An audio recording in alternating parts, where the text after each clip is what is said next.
আজ বানাবো পার্শে মাছের তেল ঝোল। পার্শে মাছের তেল ঝোলের জন্য আমি পার্শে মাছ সুন্দর করে ধুয়ে নুন হলুদ মাখিয়ে নিয়েছি। এবার কড়াইতে দিয়ে দিলাম সর্ষের তেল, দিয়ে প্রথমে আমি মাছগুলোকে লাল করে ভেজে নেব। সুন্দর একটা রেসিপি, আপনারা পার্শে মাছ দিয়ে এরকম একটা রেসিপি বাড়িতে তৈরি করে খান। আর কেমন লাগলো কমেন্টে জানান, ভালো লাগলে লাইক কমেন্ট শেয়ার করুন। আর আমার চ্যানেল নতুন নতুন রান্নার ভিডিও পেতে চ্যানেলটিকে সাবস্ক্রাইব করে নিন আর পাশে থাকা বেল আইকনটি অন করে নিন। মাছের একটা পিঠ ভাজা হয়ে গেছে, আমি এবার উল্টে দেব, দিয়ে দুটো পিঠই লাল করে ভেজে নেব মাছের। দেখুন মাছটা ভাজা হয়ে গেছে আমার, দুটো পিঠি লাল করে ভেজে নিয়েছি। এবার আমি তুলে নেব। ওই তেলের মধ্যে আমি দিয়ে দেব ডালের বড়ি। ডালের বড়িটাও আমি লাল করে ভেজে নেব। আমি এখানে বিউলির ডালের বড়ি দিয়ে করছি, আপনারা চাইলে যে কোনো ডালের বড়ি দিয়ে এই পার্শে মাছের তেল ঝোলটা বানাতে পারেন। এবার কড়াইতে আমি দিয়ে দেব আবারও সাদা তেল,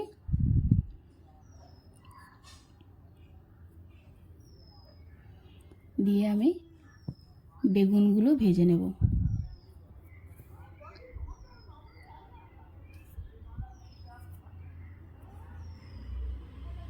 বেগুনগুলো একটু লাল করে ভেজে নেব।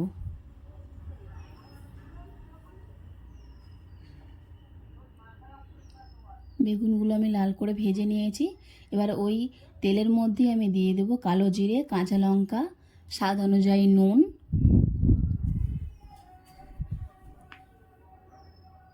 আর দেব হলুদ, দিয়ে আবার আমি মশলার সঙ্গে বেগুনটা ভালো করে কষিয়ে নেব।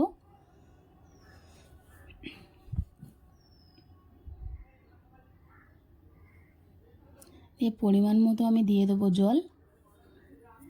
জলটা একটু বেশি পরিমাণে দেব, যাতে ডালের বড়িতে ঝোলটা একটু টেনে নেবে, তার জন্য আমি জলটা একটু বেশি পরিমাণেই দেব। দিয়ে আমি ঢাকা দিয়ে এবার ঝোলটাকে ফুটতে দেব।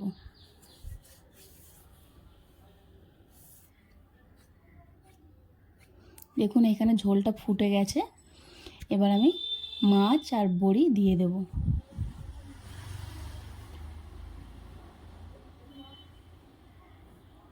মাছ আর বড়িটা দিয়ে আমি কিছুক্ষণ রান্না করে নেব, যতক্ষণ না বড়িটা একটু সিদ্ধ হচ্ছে। গ্যাস কম করে আমি ঢাকা দিয়ে বড়িটাকে সিদ্ধ করে নেব।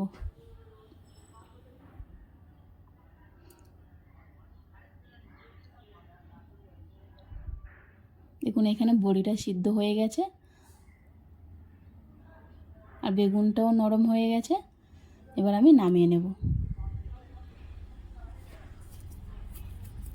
তৈরি হয়ে গেছে পার্শে মাছের তেল ঝোল। আপনারা বাড়িতে এরকম করে রান্না করুন আর কেমন লাগলো কমেন্টে জানান। ওপর দিয়ে আপনারা ঠান্ডা হয়ে গেলে ওপর দিয়ে ধনেপাতা কুচি ছড়িয়ে দিতে পারেন।